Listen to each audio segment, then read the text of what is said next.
to read one text that I really wanted to cover at the back end of our text there in the Bible class session. It's just powerful that I know you know this text. It's nothing new, but man, there's just some powerful thoughts in Matthew chapter 5 and verses 13 through 16. He says, "You are the salt of the earth.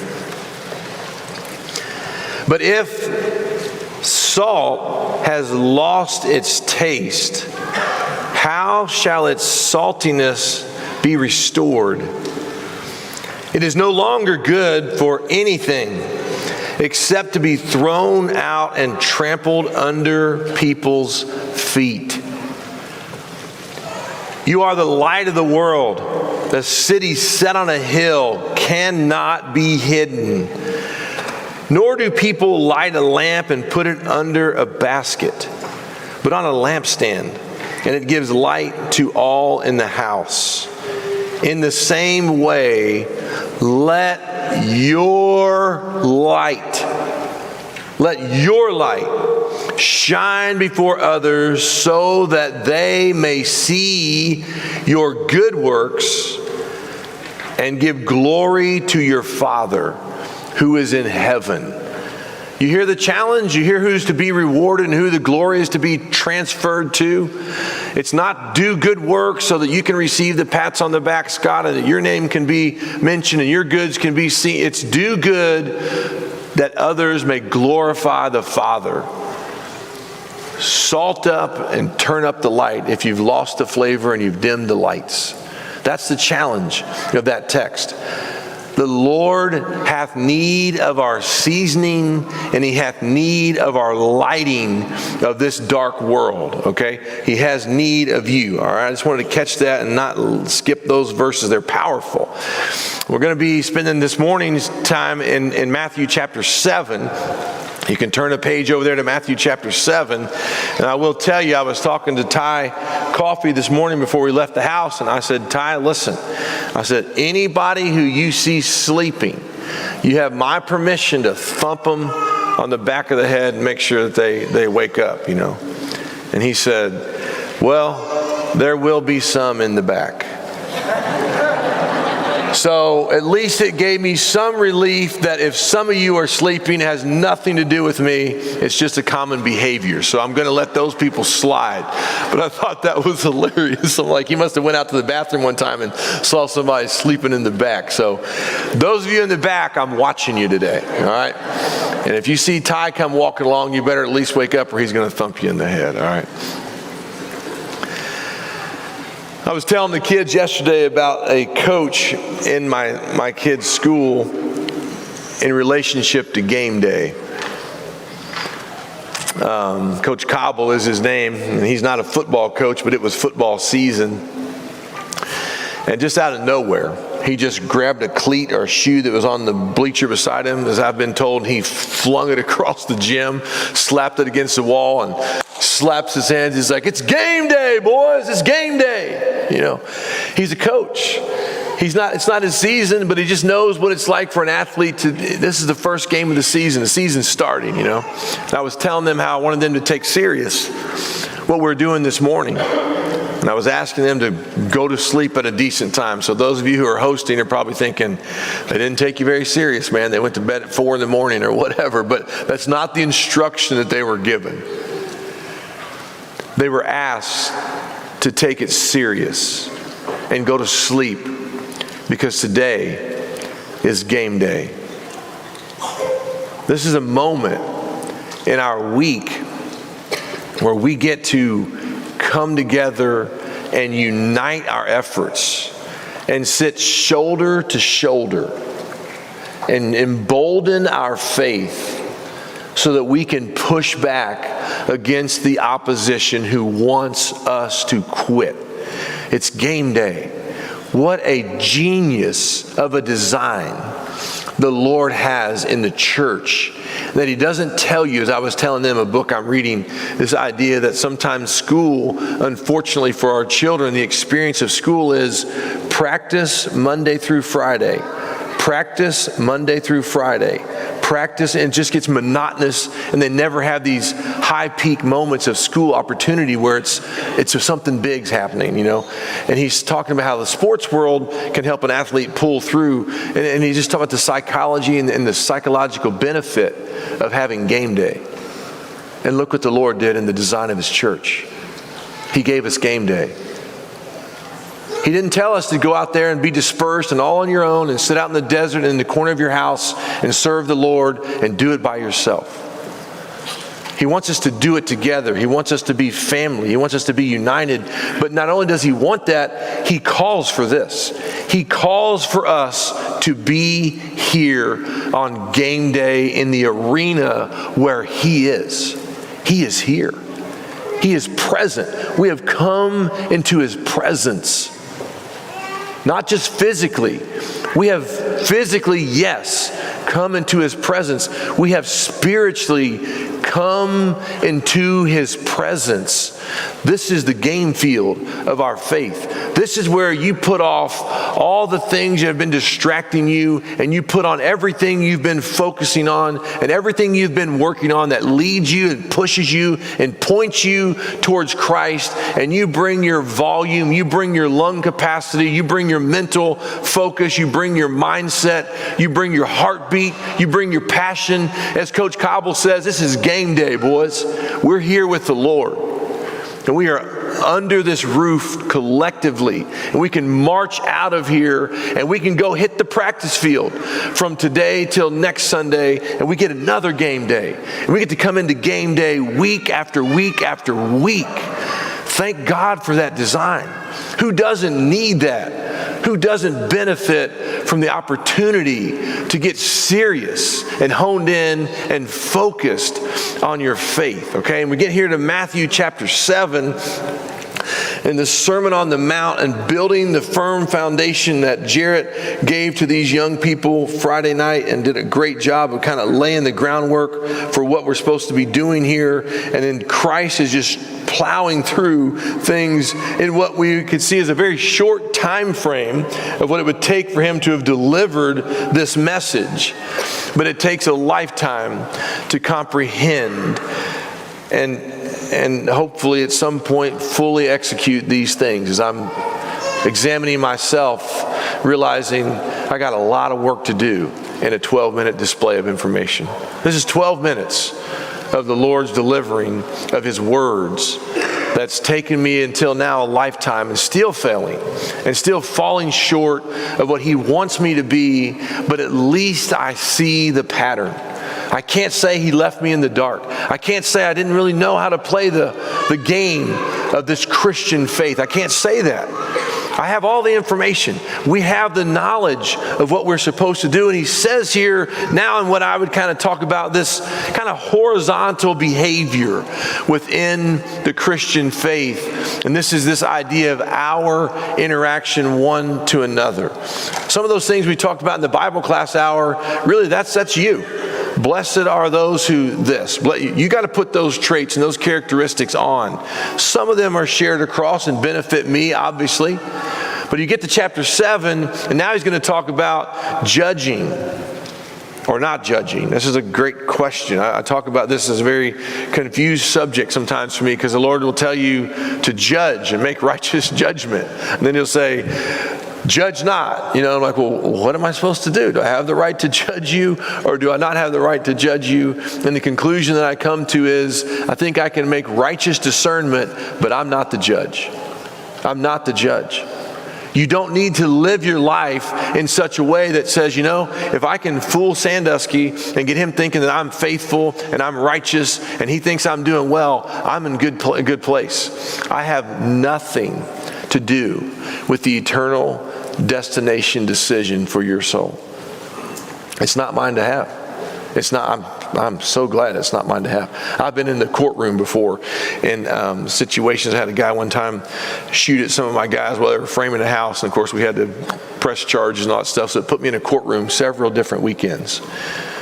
People would get up in the stands on their own. They would have no attorney representation. She hit me with a lead pipe outside my house on the front porch, and she'd tell her story. She'd go sit down. The other girl would get up. We were at my house, at my grandmother's house, and she got a broom, and like the stories are totally diametrically opposing. And I remember one time the judge, he listened to both sides. He just said, ladies, you have two diametrically opposing stories. The case is thrown out. I was just thinking, how does he know?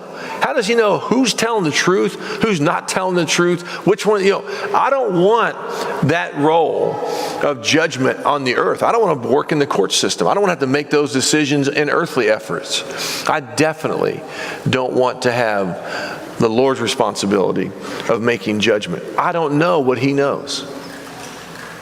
I don't have the whole picture. I never will. I never will have the whole picture. He can have the whole picture. So I'm going to let him be the judge, but I will take opportunities to make righteous judgments, I think, is about where I can dance on this line of trying to figure out what the Lord wants me to do. But he says in verse 1, judge not, that you be not judged, for with what judgment you judge, you will be judged.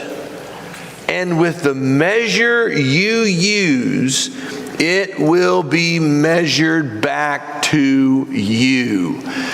You ever had some conversation with your kids maybe, and you're the authoritative person, you're the disciplinarian, you're kind of dishing down or whatever, and 2 days later the tables have turned and they're quoting you and they're using your words and they're indicting you on your behavior, and you're like, oh man, I'm in trouble.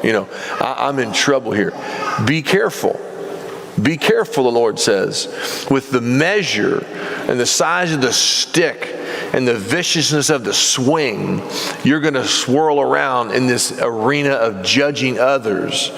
Because if you want to swing a big billy club at me, then he's saying, watch out. Because the billy club's going to come right back around, the same momentum and the same size of effort, and they're going to come pummel you as well. Do you want that?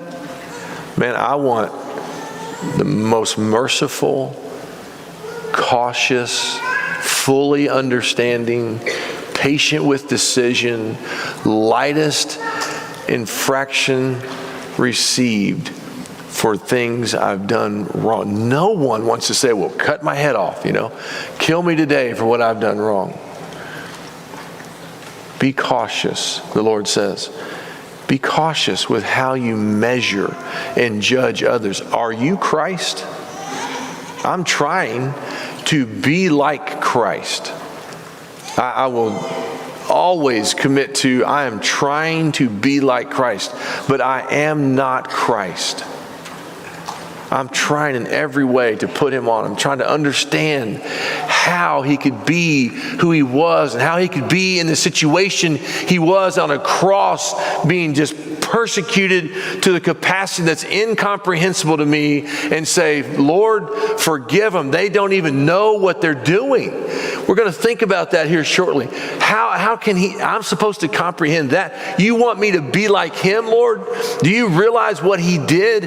Do you realize the height and the depth and the breadth of who he was? Do you realize the challenge for me to be like Christ? Man, I got a gap. There is a delta in the equation between me and Christ when you're doing the evaluation. And I'm trying ever so much to close in on the delta. But judge me cautiously, as hopefully there's a delta in your life that you want to close as well. Hopefully no one's sitting here saying, well, I'm going to judge and sling and fling because I'm so close to Christ. I basically am him in the flesh. And I've got no error. I have no room, and there's nothing for you to judge of me. I'm not in that place. I'm not in that place. I may have acted like I'm in that place. I may have presented myself at times in my life like I was in that place and having some of the most darkest things go on in my life. I may have done those things, but I'm trying to close the delta between me and him. I want to be like him. But man, this is a warning that you and I ought to be real cautious with how we measure and how we judge, because it's coming full circle. And I definitely, maybe this is true for you. I know it is for me. I definitely don't want the Lord to put me on trial and say, all right, Scott, I'm going to use your life's practice in the judgment department as a piece of this trial. I'm going to use the tone. I'm going to use the attitude. I'm going to use the mindset and just the effort that you did in life of judging others, and that's going to be the approach we use for this trial. I don't want that. I wish I could say I want that, because I could say, man, I've got this down pat. And I could go there and say, Lord, you can use my measurement against me, and I'm in a good spot here. Man, it's so fast and so easy to judge. The kids were talking about that yesterday in some of our discussions about how fast it is to make judgment and how fearful they are to speak up because of being judged. Their culture, their generation, you hear any word they speak, they say, someone says, oh, you're judging. That's what that's a frustration for our kids right here in front of us that spoke to us yesterday. That's a current common challenge. And why do you look at the speck? So now we're going to move into kind of the practical pieces of this. And why do you look at the speck in your brother's eye, but do not consider the plank in your own eye? I know this text is common to us. I know that we know this text. I know that we quote this text and we use it briefly in fast statements all the time. This is no new information to us.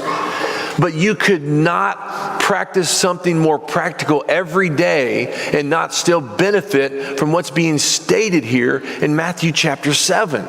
We could talk about this next week, and we'd come back in here and say, how many people have violated the teaching of Matthew chapter 7 verses 1 and 2? And hands would fly up. All right, let's go next week. We're going to try again. We're going to come back and see if we can have 100% pass rate of no failures in the Matthew 7, 1 and 2 violation department. And this would be a continual, monotonous, never-ending conversation. That could be probably somewhat depressing, The Roy Hobbs baseball movie, I forget, Wonder Boy, I think it is. Losing is a disease. They finally get this psychologist to come in, and he just quotes all these horrendous infectious diseases and different losing, and and they're like, the guys are slamming their gloves like, I'm sick and tired of talking about the fact that we're losing. We know that we're losing. Do we recognize that sometimes we're losing on that effort to close the delta and that there is more work to do, and we do need to get in the practice effort so that we can come to a better place on game day? Do we realize that? Are we realizing that that's there? I hope that we do. But we don't want to go through this every week. Let's depress ourselves about our failures. We just want to back off on the judgment of others. And man, I think we'll make some gains. If we can just back off on the judgment of others, and I stay here, and I try to walk and do and be like Christ to the best of my ability, and you get in your lane for Christ, and you try to do, and you accept that you got work and I got work, and we won't be knocking each other out of the lane to try to show who's in the best path of direction, but just say, I'm going to back off. I'm going to just back off on my judgment of others. I think that's what I'm hearing in Matthew 7, 1 and 2. I don't want to be the judge. I got plenty of challenges in my own life. I got plenty of spaces that I need to do work in. And then you got that concept of this guy with this beam in his eye trying to get a speck out. I was out in Arizona with my family on vacation, and we had rented some side-by-side UTVs, and there were 4 of us in one and 2 of us in another, and I was like heaven on earth. This was my moment of the vacation. This was my thing, And we'd gotten out on the trail, and there was really no one else going out. We went out late the first night. And I was like, why are we the only people going out here? This is weird. There's 55,000 acres of sand trails and dunes, and a big sandstorm was coming in. So the locals, they're smart. They actually check the weather and go, oh, you don't go out tonight, And I'm getting a little fearful about my family, and we're kind of up on this hill, and it just comes blowing in, and it's gotten pretty scary. And so we're blowing back in, not knowing anything about where the trails are, where the roads are, how you get back, and it's dark and it's sandstorm. It's just kind of a scary moment. And then we come up on this guy who's stuck. His Forerunner's stuck, And I get out, of course, an amputee walking on sand, you really can't move around too well. And I'm thinking, what am I doing out here to help? This is the last thing this guy needs, is a one-legged guy trying to help. And he goes, man, I'm so glad you're here because you probably know a lot more about this than I do. I'm like, buddy, I don't even know where I am. And you think you think you're in some confident position because I get out with a loud voice like, hey, what can we do to help you? I'm just as terrified as he was, But you get in there and you get involved and you help other people to the best of your ability. You don't sit there and say, man, that guy's an idiot. He's stuck in the sandstorm. What's he doing out here? I'm out here too.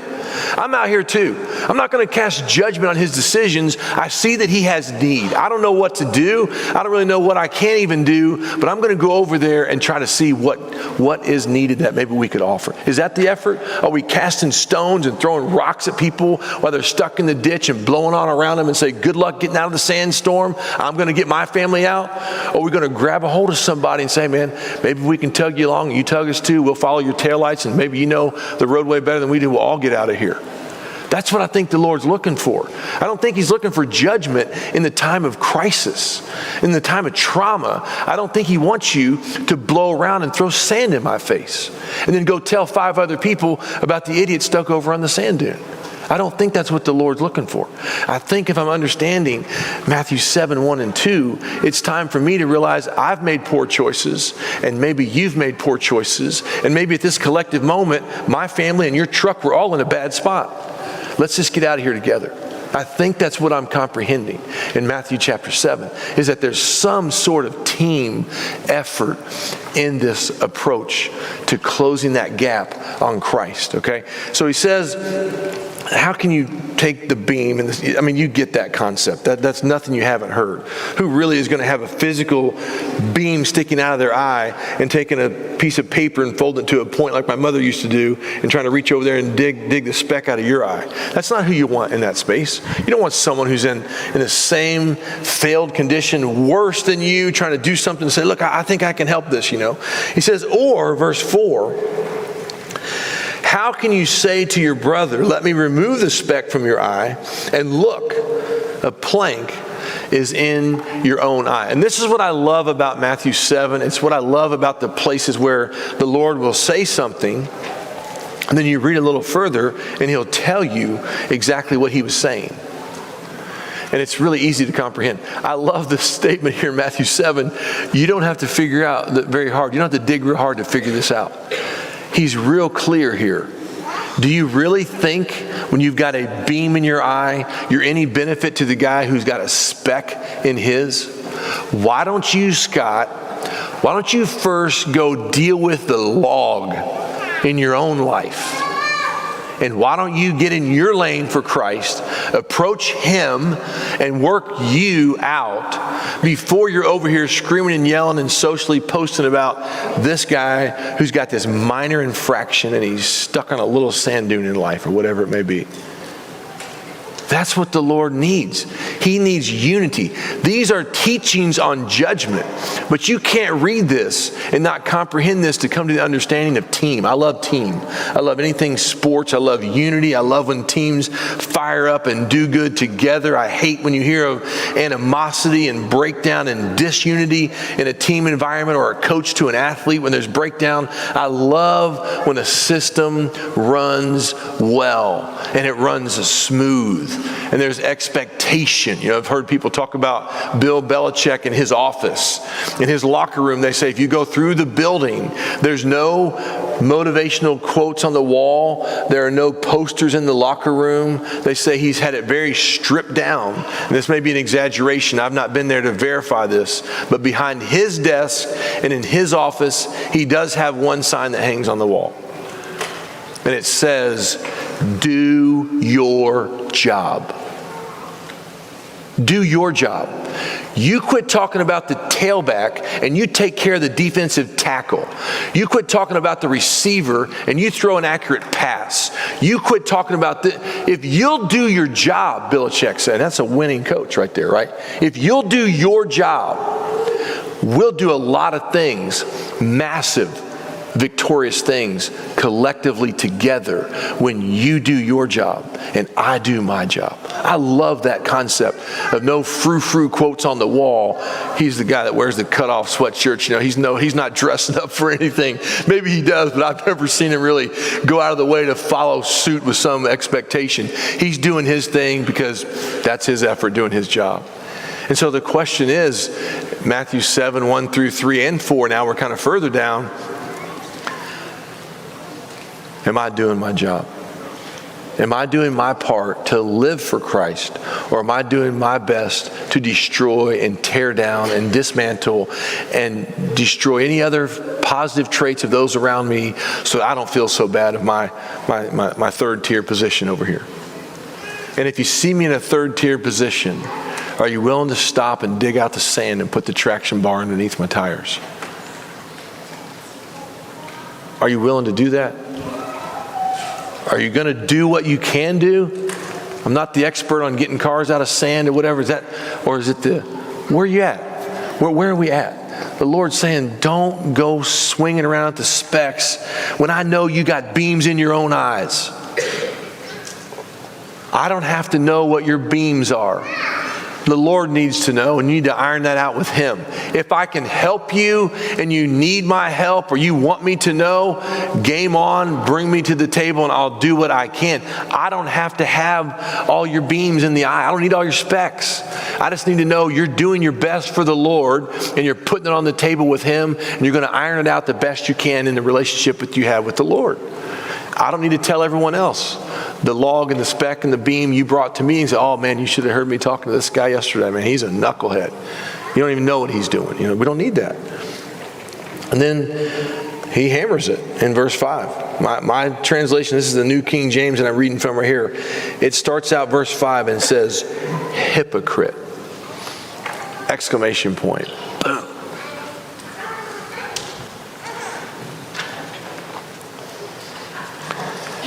You ever done anything hypocritical? You ever left some conversation thinking, man, I can't believe I said that stuff about her, when I know what I'm doing right now in my own life? I have. I've done wrong beyond things I'd even want to talk about in this audience.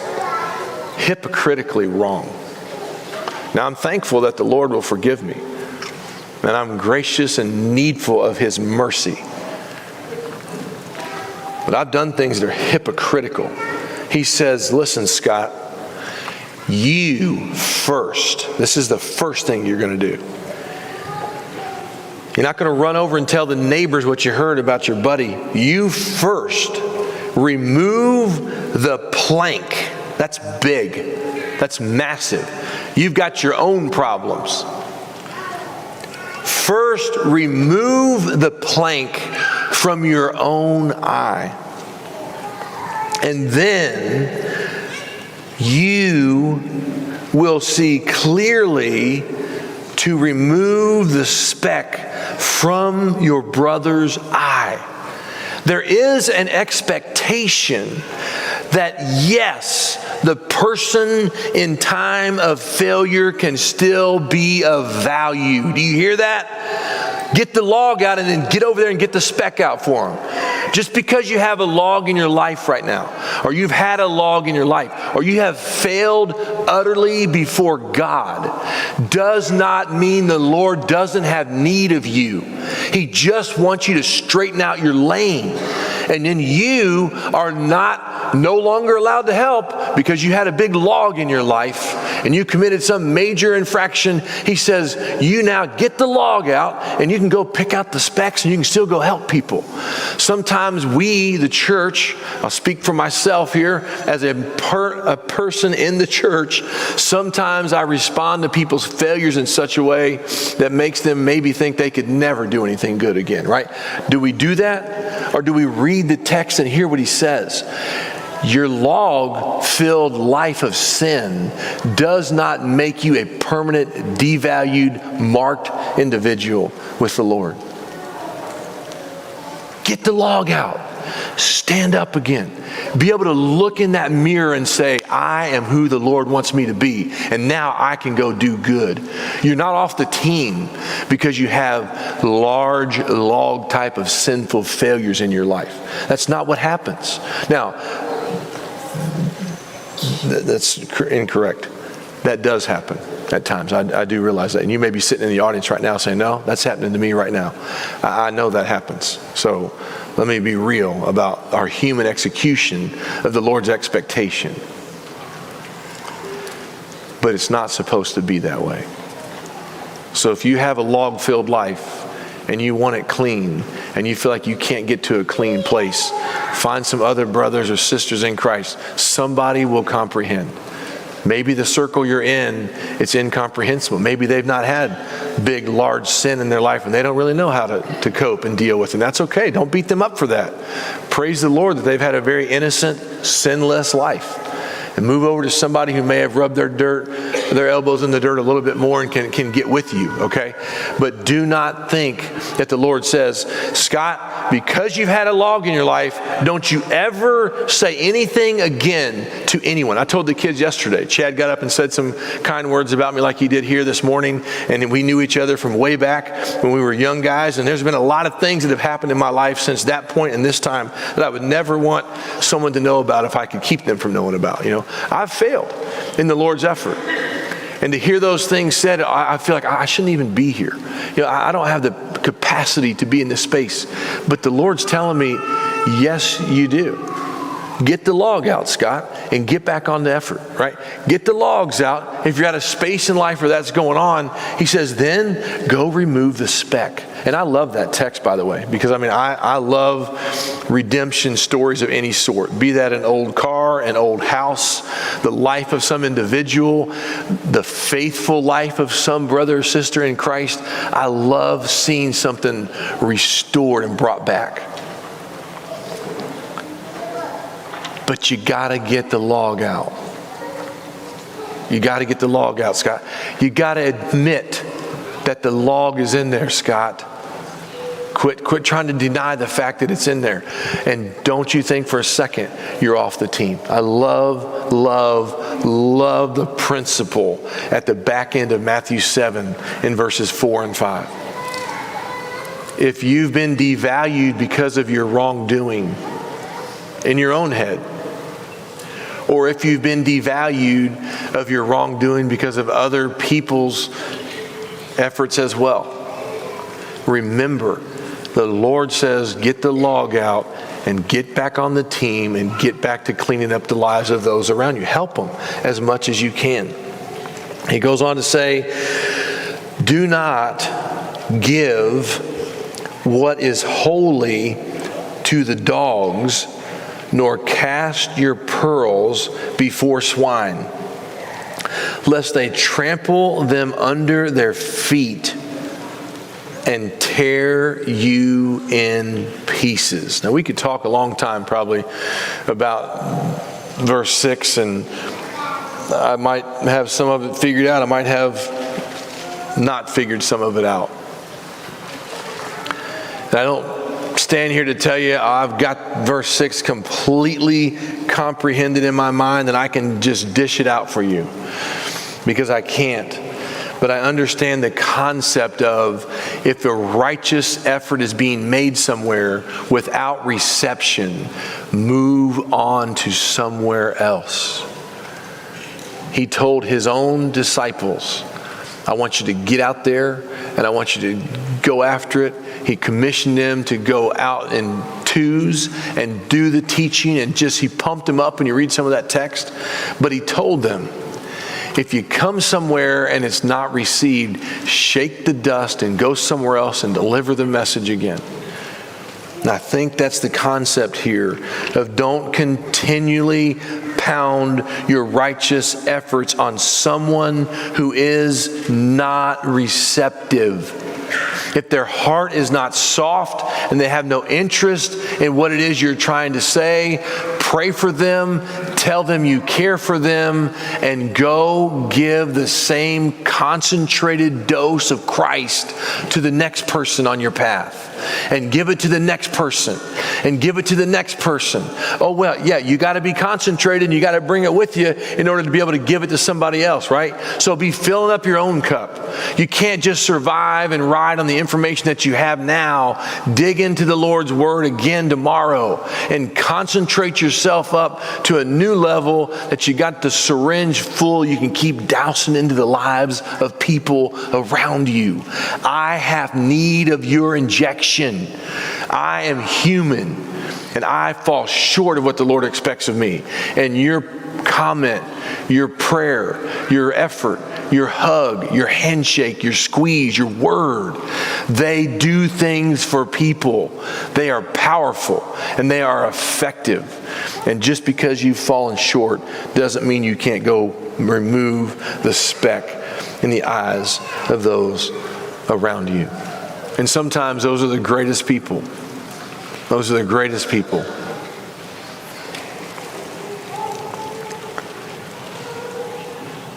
Verse 7, Matthew chapter 7 says, "Ask and it will be given to you. Seek and you will find. Knock and it will be opened to you. For everyone who asks receives, and he who seeks finds. And to him who knocks it will be opened." I was talking this weekend with the coffees just about the idea of one of my buddies back home and his children now coming home with grandchildren, and he and his wife being now in their 60s, talking about how it just seems so hectic and stressful and chaotic of dealing with infants and toddlers again. They're like, there's no way it was this bad when we were, just like constant. I was telling Dave and Melanie about dealing with another age group of parenting at their space or whatever, and Melanie was saying, she just seems to at least have some energy to be able to do what she needs to do and what she had prayed for, and Dave was lacking in that department. He didn't pray for it, I said, well, Dave, when you don't ask for it, you're not going to get it, buddy. If you didn't pray for the Lord to give you the energy that Melanie says she's asking the Lord to give, you're not going to get it. Okay, I'm not saying Dave didn't pray about that effort, so don't misunderstand the conversation. But just the concept is, if we don't ask, we're not in a good space. It says, if you ask, you will receive. If you've got something in your life that's log type of heavy, and you're not talking to the Lord about that log that needs lifted, before you make another phone call, before you text or talk to someone else, you stop what you're doing in that effort and you speak to the Lord. I'll help you. I'll do whatever I could possibly think to do, but I have not the capacity of the Lord. He is the first stopping point for seeking help on this journey. Knock and it will be opened. Ask and it will be received. I remember one time when I was delivering papers, it was $1.85. Every 2 weeks, I would collect $1.85 to hand deliver your newspaper to your door. I would roll them up and stick them in your doorknob, put them between your storm door. I was a paper route guy. I was doing a good job, Mr. Bruner was on my paper route, and he was also one of the teachers at my school, and it was the hardest thing ever to get him to pay me $1.85. Now, I've known a little bit now about the school system, so maybe that was the deal. He was struggling through on the dollars and what they were paying back then or whatever. And there'd be sometimes I'd knock and he'd answer the door, and he's a grown man, and he would say, my mom's not here right now. She's not home, I'm like, I don't care that your mother's not. I'm 12, this is $1.85. I'm like, I'm trying to fix stuff. And anyway, one time he owed me, I think it got up to like $7.40.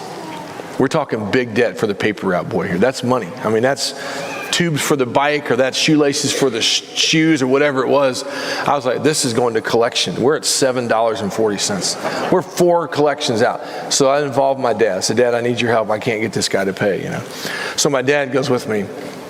Mr. Bruner drove a red Chevrolet Corsica. I knew his car. It was parked in front of his apartment. I knew he was home. I could hear the TV on. And we knock, and my dad knocked. My dad's like, I know he's in there, And he hadn't shut the door all the way. He didn't get the latch to catch. And not on purpose. My dad just, I'm going to keep knocking. He hit, and the door flung open. And there was Mr. Bruner sitting on the couch watching TV, just denying the fact that he had to deal with this $7.40 infraction. And then it got kind of awkward, of course. But I just always think about that day standing there and reading this text and understanding, if you knock, even some of the most restricted, confused, tense areas, if you'll just keep knocking, the door will open. This is what the Lord is saying. You may be in some space right now where you think, I just don't think there's anything left. And that latch pin may be sitting right there. It just needs you just to tap on the Lord one more time. He wants to know, are you with me in this? Do you want me to do this with you? And do you want to involve me? How serious is your commitment? You keep knocking on the door before you ever quit. You keep knocking on the door. That's what he's saying here. Knock, and it will be open. Seek, and ye will find. Or what man is there? If there anyone in here that has children, or you've been around children, you have a heart of human nature given to you by God, any of us would understand what is being stated here. Or what man is there among you who, if his son asks for bread, will give him a stone? Or if he asks for a fish, will give him a serpent? If then you, being evil, know how to give good gifts to your children, how much more will your Father who is in heaven give good things to those who ask him? I was sitting beside Dave last night, and he received a request from one of his kids to get an extension on data on the phone. I think it was denied, right, Dave? I think he said, I just denied that request. He's denying that request because he does love his son, right? He's trying to do but there's situations in life, kids, that you're going to ask mom and dad, and the answer is going to be no, Don't confuse that with thinking, well, they don't love me. They might be saying no for the very purpose that they love you more than you can comprehend. And as that request was kind of joked about and chatted about, then the conversation got serious about the concern of our children and the access to the information they have on the phones in their pockets, right? Your parents are prayerfully concerned for your soul. They're talking with other parents of how do you manage, what can you do? What are you doing? How can we help? What can we do to help? So sometimes your parents may be saying no in an effort to protect you. And don't confuse that, but don't misunderstand this right here. The Lord is saying, if you have need of something and you come asking me for it, I'm going to give you what you need. Now, he doesn't say if they ask for a fish, you'll give them a fish. If they ask for this, he just says, if they do ask for this, who's really going to give them this? So he doesn't say, because you ask, God will give exactly what you need. What you take away from this teaching here in this text, in my opinion, is if you ask and you seek and you plead with the Lord, he's going to answer and respond in the most beneficial way for your soul. That's what I comprehend. The request may be denied of you to get on social media for a little bit longer, and you may go to sleep earlier and be ready to come the next morning to worship the Lord because your father said no, right? That may be a positive no. The answer I'm seeing here is not fish for fish. It just says you're not going to give them a serpent if they ask for a fish. You might ask me for a Tacoma, and you might get a 2001 Nissan Maxima, right? Because that's what I can give you. But the thing is, you didn't get exactly what you asked for. So don't misunderstand this text and say, well, I heard it. If you ask him, he'll give you exactly what you asked for. No, he just says, who's going to do harm to their child who asks for something that they need? No parent is going to do you harm on purpose, intentionally, hopefully. I know that does happen, and parents can be outside the Lord and do harmful things. I'm talking about faithful homes. And let's finish this reading and we'll close out our thoughts here in verse 11.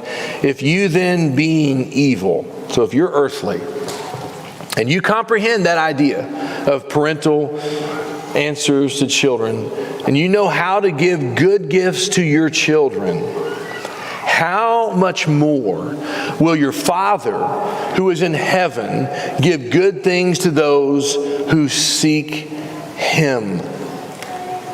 Therefore, whatever you want men to do to you, do also to them. For this is the law and the prophets. And we can't leave off verses 13 and 14 as we walk away from our efforts with the Sermon on the Mount. And he says in Matthew 7 and verse 13, enter by the narrow gate. I was out in Arizona. We got to a place, Carol had found a way to kayak back through this river and back into a canyon and get all the way back in this Antelope Canyon. You could literally walk through rocks where there were outcroppings were literally 16 inches away, had to squeeze through sideways, It was a narrow and difficult way. He says, enter by the narrow gate, for wide is the gate and broad is the way that leads to destruction, and there are many who go in by it. Because narrow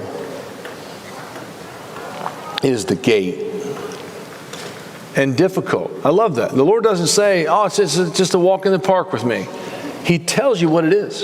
He challenges you to do what you need to do, but he is fair about the challenge. Narrow is the gate, and difficult is the way which leads to life.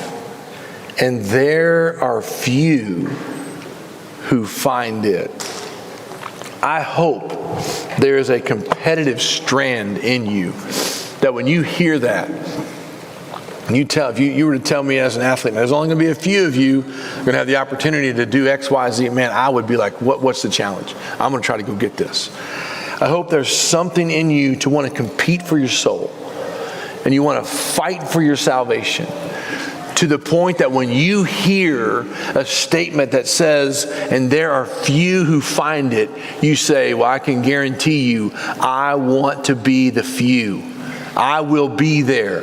I will squeeze the narrow Antelope Canyon of Christianity, and I will kayak back through the canyon. I will swim through the waters. I will push through the sand. I will climb the hills. I will get out of ditches. I will pick my face up when I find it planted in the mud of sin, because I will be the few.